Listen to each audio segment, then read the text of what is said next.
আসসালামু আলাইকুম, সবাইকে আমন্ত্রণ জানাচ্ছি beyond border sports presents the football insight powered by rabbit hole BD. নতুন বাংলাদেশ, এই নতুন বাংলাদেশে কেমন ক্রীড়াঙ্গন চাই, ফুটবলে কি কি পরিবর্তন চাই, সবকিছু নিয়ে আজকে কথা হবে। আর কথা বলার জন্য আজকে আমাদের সাথে দুইজন স্পেশাল গেস্ট আছেন। সবসময়ের মতো আমাদের সাথে আছেন বাংলাদেশ জাতীয় ফুটবল দলের সাবেক ক্যাপ্টেন জাহিদ হাসান এমিলি ভাই, এবং আরও একজন স্পেশাল গেস্ট বাংলাদেশ জাতীয় ফুটবল দলের ন্যাশনাল অ্যাওয়ার্ড পাওয়া খেলোয়াড় Abdul Gaffar. Welcome to our show. Thank you very much. Welcome Emily ভাই। থ্যাংক ইউ ভাইয়া, নতুন বাংলাদেশ, আজকে একটু আমরা খেলা নিয়ে কথা বলবো, কিন্তু খেলার সাংগঠনিক বিষয়গুলো নিয়ে একটু বেশি কথা বলতে চাই। আপনাকে যেহেতু আজকে পেলাম, নতুন বাংলাদেশ ক্রীড়াঙ্গনে আসলে আমরা কেমন মন্ত্রী চাই এবং তার কাছ থেকে আসলে আমাদের প্রত্যাশাটা কি? ধন্যবাদ। আসলে ক্রীড়াঙ্গনের মানুষ কিন্তু অধীর আগ্রহে সবসময় তাকিয়ে থাকে যে কে ক্রীড়ামন্ত্রী হবে। আমি তো বিগত অনেক সরকারের সময় আমি দেখেছি সাংগঠনিক রাজনীতিবিদ তারাই কিন্তু মন্ত্রী হয়েছেন, এবং তারা মন্ত্রী হওয়াতে কিন্তু ক্রীড়াঙ্গন একটা ভালো সচল অবস্থায় ছিলেন। কিন্তু পরবর্তীতে অনেক সময় দেখা গিয়েছে যে সরকার দীর্ঘদিন থাকাকালীন অবস্থায় আমাদের ফুটবলার জয়ও কিন্তু উপমন্ত্রী হয়েছিলেন, কিন্তু খেলোয়াড়দের যে একটা চিন্তাভাবনা থাকে যে কীভাবে ক্রীড়াঙ্গনকে ভালো করা যায়, সেটা কিন্তু তার থেকে আমরা পাইনি। বরঞ্চ তার সাথে যে মন্ত্রী ছিলেন তার সাথে সবসময় গণ্ডগোল থাকতো, এবং এটা বিচার আমরা বহুবার পেয়েছি। তো আমার মনে হয় যে নতুন সরকারের যিনি মন্ত্রী হবেন, যিনি আসবেন, আমার মনে হয় উনি, আমার কাছে কেন জানি মনে হচ্ছে যে উনি নিজেই চিন্তা ভাবনা করবেন যে ক্রীড়াঙ্গনের জন্য যে ভালো কাজটি করা হবে দরকার, সেটা কিন্তু ওনার দায়িত্বেই থাকবে। এবং উনি যদি সম্পূর্ণভাবে, তো ওনার কিছু মানুষকে কিন্তু ওনার দেখতে হবে যে মানে আমি উপদেষ্টা মণ্ডলী না, ওনার থেকে কেউ কারো সাজেশন নেওয়ার মতন কোনো লোক যদি উনি নিয়ে চলেন। অনেক দীর্ঘদিন পর কিন্তু গত 17-18 বছর পর বাংলাদেশ জাতীয়বাদী দল ক্ষমতায় আসছে এবং প্রধানমন্ত্রী হতে যাচ্ছেন তারেক রহমান।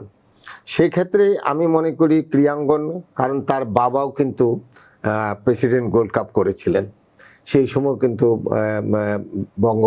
এই 1 নং জাতীয় স্টেডিয়াম তখন পরিপূর্ণ ছিল, বাংলাদেশ কিন্তু ফাইনাল খেলেছিল।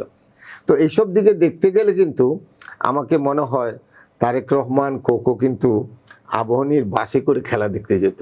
আমি নিজেও সাক্ষী। তার চাচা ছিল কামালুর রহমান, আবাহনী ক্লাবের একজন সদস্য এবং ভক্ত, প্রতি খেলায় তারা যেত। তো পরিবার কিন্তু ক্রীড়ার সাথে জড়িত। তো আমি মনে করি প্রধানমন্ত্রী তারেক রহমান যদি সেই ধরনের একজন ব্যক্তিত্ব সম্পন্ন খেলা, এবং বাংলাদেশের মানুষ কিন্তু খেলাধুলার ভিতরে থাকলে কিন্তু স্বাচ্ছন্দ্য বোধ করে। তার মধ্যে দেশের যেই অস্থিরতার মধ্যে গত 17 মাস আমরা মানে চলেছি, ক্রীড়াঙ্গনটাকে কিন্তু যারা উপদেষ্টা মণ্ডলী ছিলেন, তাহলে আমাকে এখন কিছু কথা বলতে হয়। সেক্ষেত্রে দেখেন আমাদের ওয়ার্ল্ড কাপে যাওয়া হয়নি। কেন যাওয়া হয়নি? সেখানে কিন্তু 1 বছর আগে ফারুক ক্রিকেট ওয়ার্ল্ড কাপের কথা বলছি, ফারুক প্রেসিডেন্ট ছিল, একটি দুর্নীতির কারণে ফারুককে সরিয়ে দিয়ে বুলবুলকে আনা হলো। বুলবুল কিন্তু আমার কাছে মনে হলো গত 15-20 বছর বাংলাদেশেই ছিল না। সে সারা পৃথিবীর কোচ নিয়ে, মানে আইসিসির প্যানেল কোচই ছিলেন, কোচিং ইনস্ট্রাক্টর হিসেবে সে সারা জায়গায় কাজ করেছেন। কিন্তু একটা ক্রিকেট বোর্ডের প্রেসিডেন্ট, সে খেলোয়াড়, সে যদি মেধাতে যদি না থাকে, তাহলে এই যে ওয়ার্ল্ড কাপে মোস্তাফিজকে নিয়ে যে গণ্ডগোলটা হয়েছিল, এবং মোস্তাফিজের কারণেই আমরা ওয়ার্ল্ড কাপে যাব না, আমরা সিকিউর না, আমাদের লোকজন সিকিউর না, অমুক না তমুক না, তারা কিন্তু চিন্তা ভাবনা করতে পারত যে না, আমাদের এই ছেলেরা কিন্তু ভবিষ্যতে ওয়ার্ল্ড কাপ খেলতে পারবে কিনা। আবার এই ওয়ার্ল্ড কাপে পার্টিসিপেট কিন্তু একটা বিরাট ব্যাপার ছিল আইসিসি। সেখানে পাকিস্তানের সাথে যোগসূত্র করে পাকিস্তান বলে দিছে আমরা যাব না, তোমরা যাবো না। এইটা দেখেন, লাস্টে কিন্তু পাকিস্তান শ্রীলঙ্কায় কিন্তু ইন্ডিয়া পাকিস্তান খেলেছে, কিন্তু আমরা কিন্তু বঞ্চিত হয়েছে, আমাদের দর্শকরা বঞ্চিত হয়েছে। এই যে ক্রীড়া সংগঠকের ব্যাপারটা যেটা বলি, খেলোয়াড় দ্বারা কিন্তু সব কিছু হয় না। তা আমি মনে করি, তা আমরা কিন্তু এই পিছনের দিকেও যদি দেখি, ভাই এইখানে আমি একদম ছোট্ট করে জাস্ট অ্যাড করতে চাই, খেলোয়াড়রা মন্ত্রী ছিল, ফেডারেশনের বিভিন্ন জায়গায় সভাপতি পদেও তাদেরকে দেখা গেছে, তাহলে তারা প্রত্যাশা কেন পূরণ করতে পারে না? তারা তো এই ফিল্ডেরই লোক। হ্যাঁ, প্রত্যাশা পূরণ করবেন কিভাবে? আপনারা মনে করেন এরা তো এই ফিল্ডের লোক হইলেও কিন্তু তাদের তো নিজস্ব একটা চিন্তা করে যে আমি যেটা মনে করি ভালো এটাই, কিন্তু তারা তো তাদের আশপাশের লোককে কোনো সময় জিজ্ঞাসা করে না। ক্যারিয়ার সংগঠক একটা ব্যাপার আর খেলোয়াড়ের একটা ব্যাপার। যেমন আমাদের অনেক গল্প আছে, এই গল্প বলে শেষ করা যাবে না।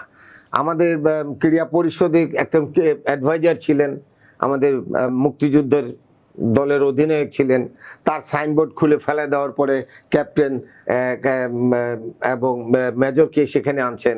এই যে পরিবর্তনটা, এই যে ক্রীড়া পরিষদের মন্ত্রণালয় থেকে, এখানে একজন ক্রীড়াবিদ যদি ভালো কাজ করেন, কিন্তু তখন সেই জায়গাটা কেন খারাপ কাজ করেছে, পুরানো জায়গাতে ওই জায়গাটা থেকে ছিঁড়ে এখন একজন ডিপুটেশনে মেজর আর ক্যাপ্টেন আনছে, ক্যাপ্টেন আমিন মেজর এনাম সাহেব।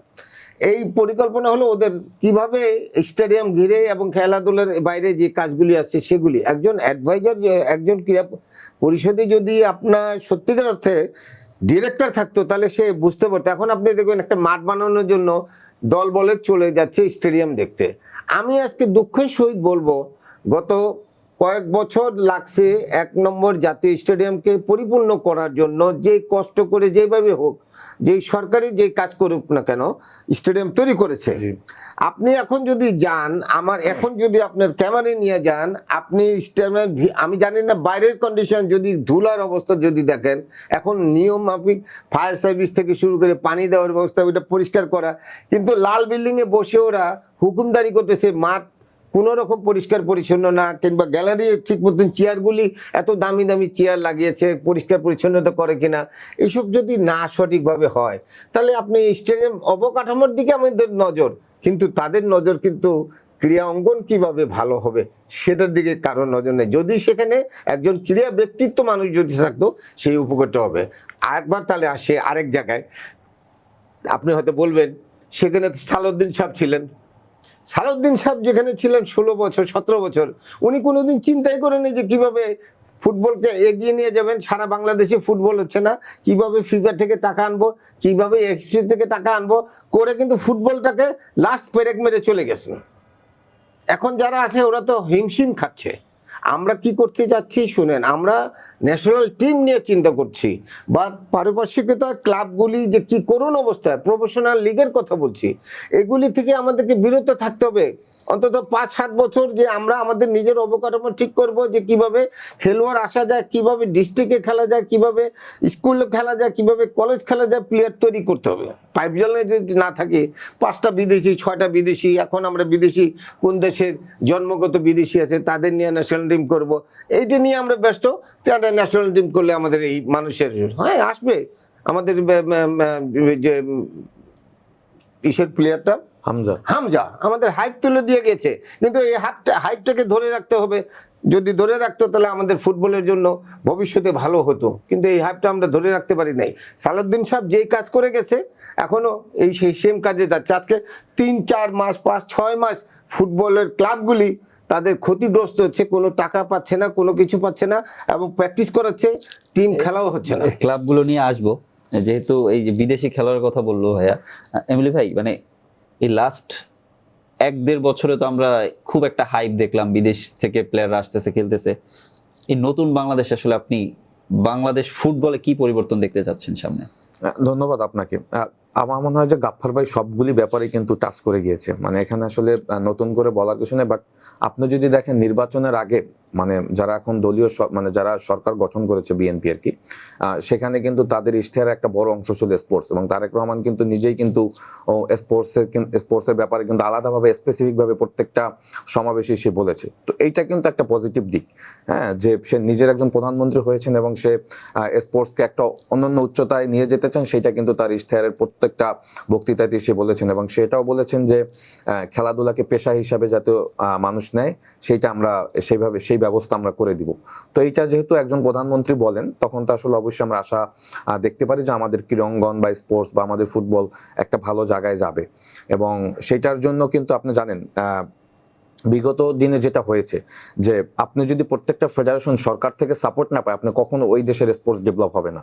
হ্যাঁ, সরকারের একটা বড় সাপোর্ট থাকতেই হবে।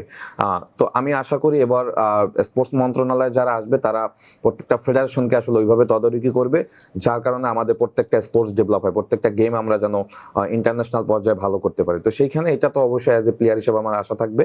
এবং আপনি যেটা বলেছেন যে লাস্ট 1-1.5 বছরে কিন্তু আমাদের দেশে ফুটবল একটা হাইপ তৈরি হয়েছে, হ্যাঁ, বিদেশি প্লেয়াররা, ইমিগ্রেন্ট প্লেয়ার আমাদের এখানে খেলছে, এটা আমি ক্ষতি দেখি না, অবশ্যই ভালো। বাট এইটা কিন্তু আসলে আসল সমাধান না। হ্যাঁ, কারণ আপনি যদি চিন্তা করেন এখন হামজা চৌধুরীর পায়ে ব্যথা রয়েছে, ও কিন্তু লাস্ট লেস্টার সিটির ম্যাচে ইনজুরি হয়েছে। আচ্ছা, ইনকেস যদি 2-3 বছর বা 5 বছর পর যদি খেলতে না পারে, তখন এই জায়গাটা কি কভার করবে? হ্যাঁ, আমরা কি আসলে ওইটা চিন্তা করি নাকি আমরা হামজা চৌধুরীর মতো প্লেয়ার তৈরি করার আমাদের পরিকল্পনা আছে কিনা? কারণ একজন হামজা কিন্তু আমাদের দেশের ফুটবলের একটা বড় পরিবর্তন এনে দিয়েছে। বাট তার অ্যাবসেন্ট যখন হবে তখন কিন্তু আবার কলাপস করবে, আমরা কিন্তু আবার ডাউনে চলে যাবো। বাট আমাদের যেটা করতে হবে, আমাদের প্লেয়ার তৈরি করতে হবে লাইক হামজা চৌধুরী আমাদের এইখানে। হ্যাঁ, কারণ হামজার মতো প্লেয়ার আবার কবে আপনি আমাদের দেশে পাবেন সেটা কিন্তু কোনো নিশ্চয়তা নেই। সুতরাং আমি চাই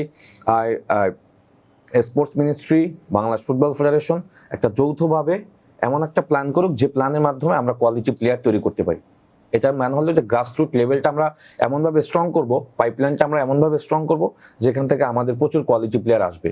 এবং গাফফার ভাই কিন্তু একটা জিনিস খুব স্পষ্টভাবে বলেছে, যেটা সত্যি কথা, যে দেখেন আমাদের বিগত দিনে যারা মন্ত্রণালয়গুলি চালিয়েছে তারা কিন্তু আসলে আমাদের ফেডারেশনগুলিকে কিন্তু ওইভাবে হ্যান্ডেল করতে পারেনি, যার কারণে কিন্তু স্পোর্টস মিনিস্ট্রি এবং ফেডারেশনগুলির ভিতরে একটা দূরত্ব ছিল। এবং এখানে একটা জিনিস খুব স্পষ্টভাবে আপনি দেখবেন যে প্রত্যেকটা ফেডারেশনে দলীয় লোকজন বসে তারা কিন্তু ওখানে আসলে সর্বনাশটা করেছে। আসল যারা অর্গানাইজার, আসল যারা সংগঠক, তারা কিন্তু কাজ করার সুযোগ পায়নি। হ্যাঁ, তো এই জিনিসগুলি জানি আবার রিটার্ন না হয়, এইগুলি জানি আমরা আবার না দেখি, তখন কিন্তু আবারও কিন্তু স্পোর্টস কিন্তু আপনি আপনার জায়গায় নিতে পারবেন। এবং গাফফার ভাই যেটা বলছে, দেখেন আমরা প্লেয়ার, আমরা জানি যে স্পোর্টসকে কিভাবে ডেভেলপ করতে হয়। তো এই জন্য কিন্তু অনেকে আশেপাশে মানুষ থাকে যারা কিন্তু আরো ভালো বুঝে, তাদের সাজেশন নেওয়াটা এটা খুব ইম্পর্টেন্ট। ক্রিকেট আজকে ওয়ার্ল্ড কাপ খেলতে যেতে পারলো না, বুলবুল ভাই প্রেসিডেন্ট, আমি কাউকে স্পেসিফিক ভাবে দোষ দিই না, বাট এটা কিন্তু ম্যানেজ করা যেত। সবার সাথে কথা বলে ম্যানেজ করা যেত, ম্যানেজ করে ওয়ার্ল্ড কাপে যাওয়া যেতে পারতো। আমাদের ফুটবল ফেডারেশনে দেখেন, ভাই সালাউদ্দিন ভাইয়ের কথা বলছি, 17 বছরে সালাউদ্দিন ভাই ফুটবল ফেডারেশনে ছিল, আসলে তো ফুটবলে কোনো ডেভেলপ হয়নি, স্পেসিফিক ফুটবলে কোনো ডেভেলপ হয়নি। আপনি দেখেন ইন্টারন্যাশনাল ম্যাচে আমাদের এখন প্রচুর দর্শক আছে, ক্লাব ফুটবলের অবস্থা দেখেন, কোনো ড্যামেজ একদম। যেটা ভাইয়া বললো যে লাস্ট 3-4 মাস ক্লাবগুলি শুধু ট্রেনিং করছে, হ্যাঁ, তাদের খেলার কোনো শিডিউল নাই। তো আগের মতোই তো অবস্থা হলো। তো আমার কোশ্চেনগুলো হলো যে নতুন যে মিনিস্ট্রি আসবে, আমার মনে হয় যে তাদের ফলো আপে রাখা উচিত প্রত্যেকটা ফেডারেশনকে, যেখানে আসলে কাজগুলি ঠিকভাবে হচ্ছে কিনা জবাবদিহিতার একটা জায়গা রাখতে হবে। হ্যাঁ, প্রত্যেক বছর একটা মনিটরিং করবে যে এই কাজগুলি তোমরা ঠিকভাবে করেছো কিনা। যদিও ফেডারেশনগুলি ক্রিকেট বোর্ড বা আইসিসির আন্ডারে, ফুটবল ফেডারেশন ফিফার আন্ডারে, তারপরও এখানে স্পোর্টস মিনিস্ট্রি কিন্তু একটা বড় দায়িত্ব থাকে, সেই দায়িত্বগুলি যেন তারা ফুলফিল করে। আমি এর মধ্যে একটু অ্যাড করি, যেহেতু অনেকগুলি কথা আমার কাছে আসছে, ভালো লাগছে যে কথাটা বলছে অ্যাকাউন্টেবিলিটি এবং দলীয়করণ। যে দলীয়করণ করা হয়েছে, দেখেন গত 17-18 মাসে আপনারা নিশ্চয়ই দেখেছেন যে ক্রীড়াঙ্গনের ক্রীড়া পরিষদ একটা কমিটি বানিয়েছে। কমিটির কে বানিয়েছেন? আমাদের ক্রীড়া পরিষদের সেক্রেটারি এবং আমি যতদূর জানি ক্রীড়া উপদেষ্টার সহকারী যিনি ছিলেন। কাদেরকে বানিয়েছে, কিভাবে বানিয়েছে? একটা এক্সিকিউটিভ কমিটি বানায়, কিন্তু অ্যাডহক কমিটি বানানো হয়, কিন্তু 3 মাসের মধ্যে নির্বাচন দিয়ে পরিপূর্ণ একটা কমিটি। তার এই এক্সিকিউটিভ কমিটি ভেঙে গেলে কিন্তু আপনি কোনো অ্যাকাউন্টেবিলিটি থাকবে না। তো এই জিনিসগুলি থেকে আমাদের বেরিয়ে আসতে হবে। এই কারণে সব জায়গায় কিন্তু আপনাকে অ্যাকাউন্টেবিলিটি থাকে, তাহলে ওই রাজনীতিবিদ কিংবা দলীয়করণ কিংবা কোনো দলের সাথে সম্পৃক্ত ব্যক্তিদেরকে দিয়ে কিন্তু, কারণ ওরা সবসময় ক্ষমতার মধ্যেই থাকতে চায়, ওরা সবসময় কাজ করার জন্য কোনো মানে ইন্সপিরেশন নিতে চায় না, নিজেও নিতে চায় না, কারো দ্বারা উপকৃত হবে সেটাও চায় না। সেক্ষেত্রে অ্যাকাউন্টেবিলিটি যদি থাকতে হয়, আমাদের আগে যে ক্রীড়া পরিষদকেও কিন্তু এখানে নতুনভাবে সাজাতে হবে। যদি নতুনভাবে সাজাতে পারে, যে কথাটা আমি বলেছি, একজন স্পোর্টস ডাইরেক্টর, স্পোর্টস পার্সোনালিটি, সে খেলাধুলা না করুক, সংগঠনগত হইতে পারে, জি, এডুকেটেড হইতে পারে, তাকে আমরা নিয়ে আসতে পারি, কিংবা কোনো রিটায়ার্ড একটা ভালো খেলোয়াড় তাকে আমরা বসাইতে পারি যে স্পোর্টস ডাইরেক্টর হিসেবে। সে কিন্তু তখন ওই সমস্ত কিছু কিন্তু ইনপুট দিতে পারবে। এখন যারা আসতেছে তারা ডিপোটেশনে আসতেছে 2 বছর 3 বছর, কি করতেছে, তাদের কোনো দায়িত্ব নেই। আগে ক্রীড়া পরিষদে কোচ ছিল, আপনার প্রতিটা ডিপার্টমেন্টে কোচ ছিল, এবং সেটা কিন্তু এরশাদ সাহেব এইদেরকে চাকরি দিয়ে গিয়েছেন, এবং এটা কন্টিনিউশন ছিল। কিন্তু বিগত সরকারের আগে মানে কোনো রকমই কোচদের সব ছুটি দিয়ে দিছে, কোনো কোচ নেই। আগে আন্ডার-14, আন্ডার-16, আন্ডার-16 hockey coach, football coach, basketball coach, gymnastics coach, সব কোচরা এক জায়গায় একটা পক্ষে বসতো। ওরা আসতো সকালবেলা, বছরের মাসে তাদের একটা পারিশ্রমিক নিয়ে যেত, প্রতিটা ডিস্ট্রিক্টে একটা করে কোচ ছিল। এখন সেগুলি নাই। কেন নাই? কেউ জবাব দিতে নাই, কেউ বলতে পারছে না। এখান থেকে আমার মনে হয় নতুন বাংলাদেশ যখন বলছি, আমরা নতুন বাংলাদেশে নতুন করে, এবং আমাদের প্রধানমন্ত্রী যিনি হবেন তিনি কিন্তু ক্রীড়া বান্ধব প্রধানমন্ত্রী হবেন আমি আশা করি। সেক্ষেত্রে যেই জিনিসটাই করুক না কেন, ক্রীড়া ব্যক্তিদের নিয়ে একটা ভালোভাবে চিন্তা ভাবনা করেই আমাদের ক্রীড়াঙ্গনটাকে এগিয়ে নিতে হবে। ক্রীড়াঙ্গন দিয়েই কিন্তু পরিচিত বাংলাদেশ। আজকে যদি আমরা বলি সাকিব আল হাসান এবং আমাদের মাশরাফিকে নিয়ে গতকালকে যে জিনিসটা দেখলাম, আমাদের ইশরাক যে কথাগুলি বলেছে, তারা মার্ডার করার লোক না, তারা করে তাদেরকে যেভাবে আবার তাদেরকে ফিরিয়ে আনবো, এই জিনিসগুলি কিন্তু খুব ভালো পজিটিভ দিক। মানুষ কিন্তু এইগুলিই চাচ্ছে, যে কেন সাকিব আল হাসান তো ওখানে গিয়ে গুলি করে নেয়, কাউকে মারে নেয়, কিন্তু তার নামে এই কেসগুলি দেওয়া হয়েছে।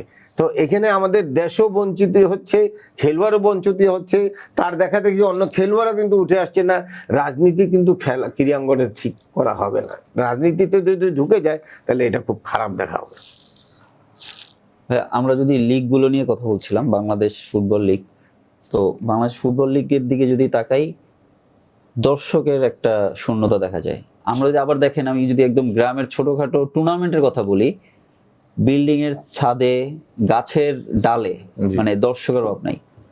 মানুষ তো খেলা দেখতে চায়, রাইট, কিন্তু আমরা লিগে কেন পাচ্ছি না? এটা কি আমাদের প্ল্যানিং এ কোথাও ভুল, নাকি প্রচারণার ভুল, নাকি লিগগুলো ঠিক মতো টাইম সেট করতে পারছি না? মানে আমি তো যখন একটা লিগ ক্যালেন্ডার সেট করব, তখন তো আমার সবকিছু মাথায় রাখতে হয়।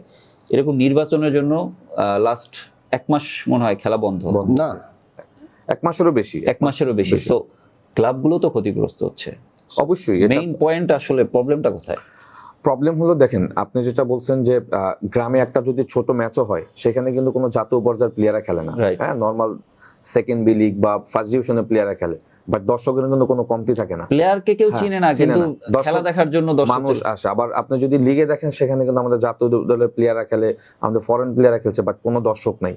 তো এটার আসলে অনেক বড় ব্যাখ্যা। হ্যাঁ, এটা শুধু এই যে 1 বছরে, ইটস নট দ্যাট, অনেক বছর ধরে এটা পুরনো, বাট এইটা কিন্তু কেউ ফাইন্ড আউট করে নাই যে আমাদের আসলে এখানে করণীয় কি আছে। হ্যাঁ, লিগের স্ট্যান্ডার্ড কিভাবে করা যাবে, এখানে জমজমাট করা কিভাবে যাবে, এখানে দর্শক কিভাবে আনা যাবে, ক্লাবগুলির ইনভলভমেন্ট কিভাবে থাকবে, এগুলি কিন্তু আসলে আমার কাছে মনে হয় যে আমরা ভাবিনি এতদিন। ফুটবল ফেডারেশন এবং ক্লাবগুলির ভিতরে কিন্তু এখনো দূরত্ব রয়েছে। হ্যাঁ, এখানে কিন্তু ক্লাবগুলিরও কিন্তু কিছু দায়ভার রয়েছে। সবসময় ফুটবল ফেডারেশন এগুলি করবে না, বাট ফুটবল ফেডারেশনের গাইডলাইনগুলি ক্লাবগুলিকে মানতে হবে। তো ক্লাবগুলি যেটা হয়, দেখেন একটা সময় মোহামেডান আবাহনীর একটা নর্মাল ম্যাচও কমসে কম 10,000 দর্শক হতো। লাস্ট যদি 10 বছর আগের কথা বলেন, 15 বছর আগের ভাইরা যখন খেলেছে, তখন তো মানে কথাই ছিল না। বাট এইটা কেন এরকম হলো? এটা তো একদিনে হয়নি, আস্তে আস্তে হতে হতে এই পর্যায়ে এসেছে। এবং আপনি যদি দেখেন, আমরা ডিস্ট্রিক্টগুলিতে এখন ম্যাক্সিমাম সময় আমাদের খেলাগুলি হয়, এবং সেখানে মাঠের অবস্থা দেখেন খুবই বাজে অবস্থা, স্ট্যান্ডার্ড ড্রেসিং রুম এনভায়রনমেন্ট খুবই খারাপ। একটা প্লেয়ার পারফর্ম যে করবে মাঠের অবস্থায় যদি ভালো না থাকে কিভাবে পারফর্ম করবে? এবং এখানে আমার কাছে মনে হয় যে আমাদের ইন্ডিভিজুয়াল প্লেয়ারের সংখ্যা দিন দিন কমছে। At the same time Bangladesh football federation মানে লিগটাকে জমজমাট করার ব্যাপারে তাদের আসলে কোনো আগ্রহী নেই।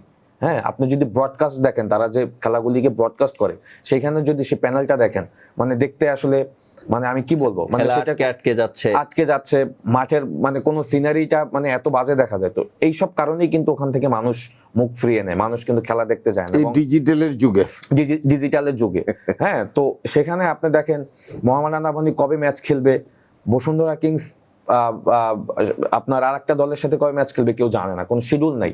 এবং এই শিডিউলের মাঝে মাঝে যে এই যে গ্যাপগুলি হচ্ছে, হ্যাঁ আপনার এই যে 1-1.5 মাস খেলা বন্ধ, ক্লাবগুলি আবার কবে খেলবে নিশ্চয়তা নেই। মৌখিকভাবে শুনি 17তে দেখবে, এটা হতে পারে একটা দেশের একদম সর্বোচ্চ পর্যায়ের লিগ মৌখিকভাবে ক্লাবগুলিকে বলছে যে 17 তারিখে লিগ হবে। মানে হোয়াট দ্য হেল, এটা কোনো কথা আপনি বলেন? তো এই জিনিসগুলি কিন্তু আসলে আমাদেরকে পিছিয়ে দিচ্ছে। যার সত্যি কথা আমি মনে করি যে এইগুলি নিয়ে যদি দীর্ঘ প্ল্যান না করেন আপনি কোনোভাবেই দেশের ফুটবল তো ডেভেলপ হবেই না। অ্যাট দ্য সেম টাইম আপনি একটা ক্যালেন্ডার তৈরি করেন, ক্যালেন্ডারের ভিতরে ওই ক্যালেন্ডারটাকে আপনিই আবার নষ্ট করেন। হ্যাঁ, আপনি আবার এটাকে মানে মানে আমার মনে হয় যে শিডিউলটা আপনি চেঞ্জ করে ফেলেন। এটা কি ভাইয়া মনে হয় কি সমন্বয়ের অভাব, মানে বিভিন্ন গোষ্ঠীর প্রভাব তো এটার মধ্যে আছে, মানে বিভিন্ন স্টেক হোল্ডারের প্রভাব এটার মধ্যে আছে। অবশ্যই এখানে প্রভাবের কথা যখন মানে আমি বলে দিই, আসলে দেখেন এখন যদি বসুন্ধরা টিমের 5-7 জন ন্যাশনাল টিমে খেলে তো বসুন্ধরা বলবে ডেফিনেটলি, আবনি টিমের 5-7 জন যদি খেলে এটি তো টিম হয়, আবনি মোহামেডান বসুন্ধরা। জি। এই আমার মনে হয় এদেরকে এখন ওইভাবেই করতে হবে। তোমার ন্যাশনাল টিমের প্লেয়ার বাদেও কিন্তু তোমার আরো প্লেয়ার আছে, আমি টু বি কন্টিনিউ, জি, লিগকে হ্যাম্পার করা যাবে না। তোমার ন্যাশনাল টিম অবশ্যই খেলবে, কিন্তু লিগ যে একটা লোকাল লিগের যে খেলা, এই যে ক্লাবগুলি আপনার ক্ষতিগ্রস্ত হচ্ছে, এটার যা দায় দায়িত্বটা কে নিবে? ফুটবল ফেডারেশন কি তাদের কোনো দেয়, অ্যাপিয়ারেন্স মানি দেয়? মনে হয় না। তারা কয় টাকা পায়? ফুটবল ফেডারেশন না, যে খেলোয়াড়রা ট্রান্সফার মানে নিচ্ছে আজকে আবনি থেকে বসুন্ধরা থেকে, মোহামেডান থেকে বসুন্ধরা আসতে, বসুন্ধরা থেকে তাদের তো একটা ফি অন্তত ক্লাবকে দেওয়া উচিত, ধার্য করে দেওয়া উচিত। তুমি যত টাকাই পাও না কেন তোমাকে 20 লাখ টাকা ক্লাবকে দিতে হবে। যদি 5টা প্লেয়ার এরকম যাওয়া আসা করে 1 কোটি টাকা হয়, 1 কোটি টাকা হয়, ডেফিনেটলি দিতে হবে। বিকজ ইউ আর গেটিং 1 কোটি টাকা, 40 লক্ষ 50 লক্ষ ওরকম অনুযায়ী আপনি ভাগ করে দিবেন। তাহলে হবে কি, এই টাকাটা যদি ক্লাব পায় অন্তত ক্লাব তো একটা সেফ হবে। প্রফেশনাল লিগ মানেই এই ধরনের জিনিসগুলিকে আপনাকে দিতে হবে। তো যদি আপনি ইনপুট না দেন তাহলে কোনোদিনও কিন্তু ক্লাবগুলি বেনিফিটেড হবে না। আপনি প্লেয়ার আপনি খাওয়ায় পড়ায় মানুষ করে সব কিছু করছেন, আপনি আজকে ভালো খেলছেন, ন্যাশনাল টিমে গেছেন, আপনি দৌড় দিয়ে চলে গেছেন বড় ক্লাবে এবং বড় অঙ্কের টাকা, তো what is the benefit of the club? Club কেন আপনি ডিপ্রাইভ হবে? তো এই কথাগুলি আমি বলছি বহুত আগে, বহুত সব সময়, যে প্লেয়ারও যদি বেনিফিট হবে ক্লাবও বেনিফিট হবে। যদি 5টা খেলোয়াড় আজকে আবনি থেকে মোহামেডান থেকে বসুন্ধরা, বসুন্ধরা থেকে এই 5টা খেলোয়াড় যদি 5টা না আরও অনেক খেলোয়াড় চেঞ্জ হয় তাহলে 1 কোটি টাকা পাবে, কিংবা 10 লাখ করে 50 লক্ষ টাকা পাবে। এই 50 লক্ষ টাকা তো ক্লাবের আয় হবে। রাইট। এই জিনিসগুলি যদি আপনারা যদি ইনপুট না দেন তাহলে প্রফেশনাল লিগের তো এটা মানে প্রহসন করা হচ্ছে, প্রফেশনাল লিগ প্রহসন করা হচ্ছে। তাহলে আমাদের ক্লাবগুলি বাঁচবে কিভাবে? ক্লাবের কি ইনকাম আছে? ক্লাবগুলি এখন তো রাজনৈতিকভাবে ধরেন আবনি ক্লাব এখন অনেক পিছিয়ে পড়ে গিয়েছে, মুষ্টিমের 3-4 জন লোক নিজস্ব পকেটের, কেউ তো এখন আসতে চাচ্ছে না। সিমিলার মোহামেডান ক্লাব দীর্ঘদিন পর চ্যাম্পিয়ন হয়েছে গত বছর, তাদের একটা রেজাল্ট পেয়েছে, তারা নতুন সরকার আসছে, তারা একটা ভালো অবস্থা। বসুন্ধরার সাথে তো আপনি কেউ পারবেন না, তাদের যে আর্থিক অবস্থা, তারা নিজস্ব, যেটা আবনি মোহামেডানের করা উচিত ছিল এরকম একটা স্পোর্টস এরিনা, সেটা কিন্তু বসুন্ধরা করেছে তাদের যোগ্যতা অনুযায়ী। আর তো করে নাই, আর তো কারো কিছু করেন নাই। মোহামেডান টিমের প্র্যাকটিস করার জায়গা নেই। তো আপনি কিভাবে আশা করবেন প্রফেশনাল লিগে ভালো খেলা দেখার জন্য, কিংবা ভালো খেলতে হবে? ওই কুমিল্লা যাচ্ছে মুষ্টিমেদ 10-12 জন সাপোর্টার যাচ্ছে আবনি টিম থেকে, আর অফিসিয়াল আর প্লেয়ার। মোহামেডানও সেই মাঠের অবস্থা আরো করুন, ওগুলি মানে দায় ছাড়া কাজগুলি করতেছেন। খেলোয়াড় তৈরি হবে কেমন করে, আর মানুষ দর্শক আসবে কেমন? ইন্ডিভিজুয়াল খেলোয়াড় তো আসতো এনাদ ভাইয়ের ফ্যান, সালাউদ্দিন ভাইয়ের ফ্যান, চুন্নু ভাইয়ের ফ্যান, খুরশেদ আলম, আশিস, মহসিন ভাই, বাবলু ভাই, নাম বলে ওয়াসিম, মানে আমাদের যে আমলের যে প্লেয়ারদের আছে এদের নাম বলে শেষ করে যাবে না, ওদের কিন্তু ব্যক্তি ফ্যান দিয়েই যেত। এই ফ্যানরাও কিন্তু এখন আর সেইখানে নাই, কারণ চিনেও না, বুঝেও না কার খেলা কোন দিন ভালো হবে, কার পক্ষে আমি সব সময় বলবো যে ও আমার ফ্যানও নেই। সাকিব আল হাসানের ফ্যান আছে, তামিম ইকবালের ফ্যান আছে, মাশরাফি মর্তুজার ফ্যান আছে। আপনি দেখান তো এমিলিতে যখন খেলছে ওদেরও ফ্যান ছিল। এখন হামজার ফ্যান কতদিন হামজাকে আসবে না, তারপরে কি হবে? তো আমাদের দৃষ্টিটা রাখতে হবে গ্রাসরুট। আমি আরেকটা কথা বলে যাই যে 80টা দল নিয়ে যখন আমরা আমাদের সময় আমরা তখন ফুটবল খেলি, সে ব্লাটার মনে আসছিল না, জর্জ হ্যাভেলেন্স আসছিলেন এই আমাদের পল্টন ময়দানে, তখন 3টা মাঠ ছিলেন, একটা মাঠ ছিল 1 নম্বরে। 80টা দল নিয়ে, 80টা এলাকার দল নিয়ে, পাড়া মহল্লার ছেলেপেলে নিয়ে কিন্তু পায়োনিয়ার লিগ করে বহুত খেলোয়াড় আসছে। জিজ্ঞেস করেন মুন্না থেকে শুরু করে, সাব্বির থেকে শুরু করে বহু প্লেয়ার আসছে। এবং এই পাড়া মহল্লা যদি এই খেলাগুলি হতো, ক্লাবগুলি হতো, তাহলে পাড়া মহল্লার ছেলেপেলে মাদক কিংবা রাজনীতি দলের সাথে সম্পৃক্ত হতো না, কারণ তখন খেলাধুলার সাথে থাকতো, সাংস্কৃতিকের দিকে থাকতো। 80টা দল মানে কম না, 80টা দল নিয়ে কিন্তু শুরু করছে পায়োনিয়ার লিগ। সেখান থেকে কিন্তু বহু খেলা, এমিলি আমাদের সম্রাট এমিলিও আসছে।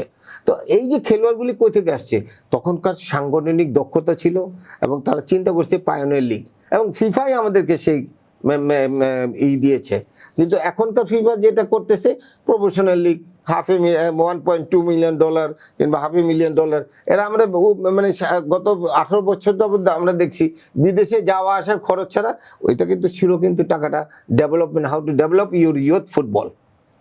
এই যে জিনিসগুলি সঠিকভাবে না হওয়াতে আমাদের কিন্তু সব জায়গায়, এখন যদি বলি ডিস্ট্রিক্টের ডিসি থেকে শুরু করে যখন যে চলছে, আগেকার ডিসিদের একটা জিনিস ছিল যে অন্তত লিগ চালাতে হইতো, এখান থেকে খেলোয়াড়, এই দেখেন আমি এখন পুরানো কথায় চলে যাই, আমাদের খেলোয়াড়ে ছিল ওখানে 82 সালে জেল খেটেছেন, তখন আমাদের সেক্রেটারি হিসাব ছিলেন কে? আপনি যদি দেখেন মানে আমাদের খেলোয়াড়দের সাংগঠনিক দক্ষতা, 4টা প্লেয়ার জেল খেটেছে আবনি মোহামেডানে খেলায়, ওই ম্যাচ আমিও খেলেছি এবং সেখানে কোনো দোষ নাই। একটা সংঘর্ষ হয়েছে, আবনি হেরে গিয়েছে, ওই ম্যাচে মোহামেডান জিতেছে, কিন্তু আবনি ম্যাচ মানেই কিন্তু একটা বিরাট দ্বন্দ্ব, দেশ 2টা ভাগে বিভক্ত। কেন আবনির কথা হলো খেলা যাই হোক না হোক আমরা মোহামেডানের সাথে জিতি, চ্যাম্পিয়ন মোহামেডান হয়েছে অনেক পয়েন্টে, কিন্তু রাতের বেলা দেখি সব জেলে নিয়ে গেছে। কেন? তারা দেশদ্রোহিতা কাজের সাথে সুবিধা।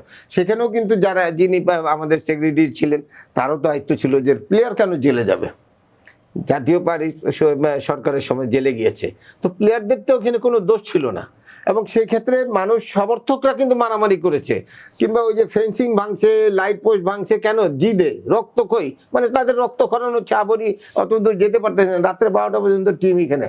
তারপরে যখন বাসায় গেছে তখন তাদের পুলিশ অ্যারেস্ট করে নিয়ে আসছে এবং তাদের 17 দিন জেলও খাটতে হয়েছে।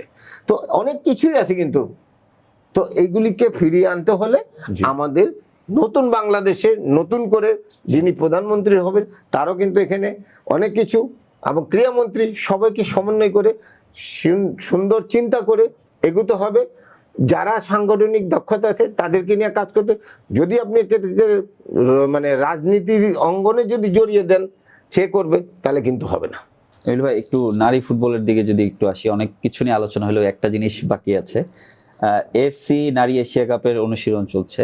সো যেই প্রস্তুতি আমরা শুনছিলাম যে মিশন অস্ট্রেলিয়া, ওরকম কিছু কি আসলে দেখতে পাচ্ছি? এখানে আসলে অনেক অভিজ্ঞ খেলোয়াড়দেরকে প্রাধান্য দেওয়া হয় নাই, যেটার ফলাফল কিন্তু আমরা এই যে আন্ডার-19 সাফ ফুটবলে দেখেছি, ফাইনালে ভারতের কাছে হার।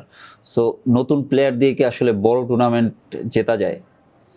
না, বেসিক্যালি যদি আপনি দেখেন, আমরা যখন এশিয়া কাপ কোয়ালিফাই ফাইনাল রাউন্ডের জন্য কনফার্ম করলাম, তখন কিন্তু তাদেরকে সংবর্ধনা অনুষ্ঠানে কিন্তু বাংলাদেশ ফুটবল ফেডারেশনের যারা স্টেক হোল্ডার রয়েছেন তারা কিন্তু বলেছিল যে আমরা মিশন অস্ট্রেলিয়া একটা প্ল্যানিং করেছি, যেটা প্ল্যানের একটা বড় অংশ থাকবে বিদেশে ট্রেনিং ক্যাম্প করবে, সেখানে বড় বড় স্ট্রং দলের সাথে ম্যাচ খেলবে। 2টা প্ল্যানই তো ক্যান্সেল হয়ে গেছে। হ্যাঁ, দেন ম্যাচ খেলে কিন্তু অস্ট্রেলিয়াতে যাবে। হ্যাঁ, বাট সেই প্ল্যানিং এর কিন্তু মানে কোনো কিছুই আমরা দেখছি না, এখানেই ট্রেনিং করছে। এবং লাস্ট একটা তাদের প্ল্যানের অংশ ছিল যে তারা ইন্দোনেশিয়া এবং থাইল্যান্ডে ফ্রেন্ডলি ম্যাচ খেলে অস্ট্রেলিয়াতে যাবে, বাট সেটাও দেখলাম যে তারা সেটাও করতে পারছে না। তো এখানে বোঝা যায় যে আসলে আমাদের প্ল্যানিং এর তো বড় একটা ব্যর্থতা রয়েছে। অ্যাট দ্য সেম টাইম এত বড় টুর্নামেন্ট আপনি খেলতে যাবেন, সেখানে আপনি এখানের একটা নিম্নমানের লিগ খেলে প্লেয়ারদেরকে নিয়ে যাচ্ছেন সেখানে এই এত বড় টুর্নামেন্টের খেলার জন্য। এবং আপনার গ্রুপে যারা পড়েছে, আপনি জানেন যে চায়না রয়েছে, আপনার দলে উজবেকিস্তান রয়েছে, উত্তর কোরিয়া রয়েছে, এবং প্রথম ম্যাচ তো চায়নার সাথে,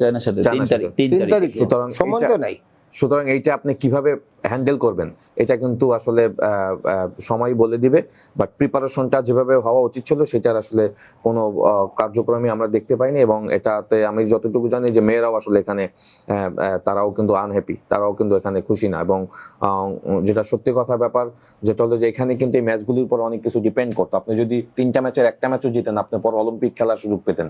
হ্যাঁ, লাইক আপনি যদি উজবেকিস্তানকে টার্গেট করে যেতেন যে উজবেকিস্তানকে আপনি হারাতে পারবেন, কারণ উজবেকিস্তান আর বাংলাদেশের স্ট্যান্ডার্ড সিমিলার। আপনি তাকে হারাতে পারলে কিন্তু আপনার অলিম্পিক খেলার সুযোগ হয়ে যেত। এট দ্য সেম টাইম আর 2টা ম্যাচ থেকে যদি একটা ড্র করতেন, তখন ওয়ার্ল্ড কাপ খেলার একটা সম্ভাবনা তৈরি হতো। এখানে কিন্তু অনেক ক্যালকুলেশন আপনার সাথে জড়িত রয়েছে। বাট আপনি এই টুর্নামেন্টটা খুবই ইম্পর্টেন্ট, বাট আপনি প্ল্যানিংটা যেভাবে করলেন সেটা কিন্তু কোনো কিছু এক্সিকিউট করতে পারলেন না। সুতরাং এইটা আমি আসলে শুধু আমরা বলবোই, বাট যারা না, আমি একটু অ্যাড করি, আমিলি, সরি তো তোমার কোচকে এত প্রাধান্য দিচ্ছে, এবং এই যে কোচের কি এমন আহামরি রেজাল্ট। বিগত দিনে তো আমাদের যারা লোকাল কোচ, যারা এশিয়া কাপ, আমাদের এই সাফ থেকে শুরু করে এবং এই প্লেয়ারদেরকে নার্সিং করা থেকে শুরু করে খেলোয়াড়দেরকে বাইর করে দেওয়া, এগুলি আমাদের ফেডারেশন কি দেখে না? এবং ফেডারেশন কি এগুলি নিয়ে চিন্তা ভাবনা করে না যে আমাদের কিভাবে চলতে? There is a selection committee, তারপর চেয়ারম্যান আছে, কমিটি আছে। তো এই কোচ যা বলবে তাই হবে। কোচ আমার দেশটাকে শেষ করে দিল। এই যে চিন্তাধারা যদি থাকতো যে এশিয়া কাপে আমরা টার্গেট টু উজবেকিস্তানকে বিট করতে হবে, let's go to Uzbekistan, trading থেকে শুরু করে ওদের ভিডিও ক্লিপ থেকে দেখা থেকে শুরু করে ওদেরকে ওই মোটিভেশন করা, ওদেরকে ওই জায়গাটা নিয়ে গেলে আমরা এই ম্যাচটা জিতলে আমরা অলিম্পিকে যেতে পারবো, এই ম্যাচটা জিতলে আমরা ওয়ার্ল্ড কাপে কোয়ালিফাই করতে পারবো। এইগুলি মাথায় যদি না নিয়ে এরকম নোংরামি যদি করে খেলোয়াড়দের সাথে, খেলোয়াড়দেরও তো মনগুলি নষ্ট হয়ে যাচ্ছে। এবং সিনিয়র খেলোয়াড়রা শেষ সময় যদি অসম্মানিত হয়, এটা আমাদের দেশের জন্য খারাপ। আমি সাবিনাদের কথা বলবো, ওরা তো কম পরিশ্রম করে নাই, ওরাই বাংলাদেশ মেয়েদের ফুটবলে ওই জহুরা, তারপরে সাবিনা বলেন, আমাদের সঞ্জিদা বলেন, আমাদের ঋতুপর্ণা চাকমা, ওর যে ফুটবল, আমরা তো নিজেরা অভিভূত হয়ে যাই। আমরা যারা ফুটবল, যেই সুন্দর ওরা পাসিং খেলতেছে, যেই সুন্দর শুট করতেছে, একটা মেয়ে হয়ে যেই সুন্দর হিল দিয়ে বল টেনে ভিতরে ঢুকতেছে, আমাদের কাছে তো স্বপ্নের মতন মনে হচ্ছে। আমরা যারা বসে বসে খেলা দেখি, তো এই মেয়েদেরকে ডিপ্রাইভ করার কারণটা কেন ফুটবল ফেডারেশনের দৃষ্টি আসতেছে না? মাননীয় সভাপতির কাছে আমার রিকোয়েস্ট হলো যে আপনি একটু দৃষ্টি দেন যে এই মানুষদেরকে এই ব্লাটারের কথা শুনে আপনি টিম নষ্ট। দেশের মানুষ কিন্তু, সারা বাংলাদেশের মানুষ কিন্তু মেয়েদের ফুটবলকে কিন্তু খুব ভালো বড়ভাবে নেয়, এবং আমরা সবাই কিন্তু একটা চিন্তা করি যে আগামী দিনে এই ফুটবলারই কিন্তু হয়তো ওয়ার্ল্ড কাপে পার্টিসিপেট করে। এদের দেখা দেখি কিন্তু নেক্সট জেনারেশন কিন্তু তৈরি হবে। আর এখন যদি এদেরকে শেষ করে দিই, নেক্সট জেনারেশনে কিন্তু আসবে না। আরেকটা কথা আমি বলে রাখি, এই যে লিগ খেলার যে কথাগুলি ওনারা বলে, আসলে পেশাদার হইতে হবে। কারণ এই মেয়েরা কিন্তু অনেক কষ্ট করে আসে, বহুত গ্রামগঞ্জে থেকে আসে। আমি কিন্তু বারবার বলি, ঢাকা শহরে কোনো স্কুল কলেজের মেয়েরা কিন্তু আসে না, কিন্তু দেখেন আপনারা অনেক গ্রামের গঞ্জের অজয় পাড়া থেকে উঠে আছে, তাদের বাপ মারা ওইভাবে পুষ্টি খাওয়া দিতে পারে না। আমাদের যারা লিগ চালানোর মধ্যে থাকে, লিগ করার মতন 1-2টা টিমকে ভালো করা, তারপরে বাদবাকি টিম, আমার মনে একটা সামঞ্জস্য রেখে কোটা সিস্টেম করে প্রতিটা দলের খেলোয়াড়কে মাসিক বেতনে এনে যদি এটা করতে পারে এবং তাদের ফ্যামিলিকে হেল্প করতে পারে, আমার মনে এই দেখা দেখি সারা বাংলাদেশ থেকে বহু মেয়ে খেলোয়াড় কিন্তু উঠে আসবে। অনেক বিষয় নিয়ে আলোচনা হলো। নতুন বাংলাদেশে হয়তো আমরা যে বিষয়গুলো নিয়ে আলোচনা করলাম, এগুলো হয়তো প্রত্যাশাগুলো আমাদের পূরণ হবে ইনশাআল্লাহ। অসংখ্য ধন্যবাদ। আজকে আমরা বিদায় নিচ্ছি। দর্শক, ধন্যবাদ এতক্ষণ আমাদের সাথে থাকার জন্য। আশা করছি নতুন বাংলাদেশে ক্রীড়াঙ্গনে নতুন এক হাওয়া বইবে, সেই প্রত্যাশা নিয়ে বিদায় নিচ্ছি। আল্লাহ হাফেজ।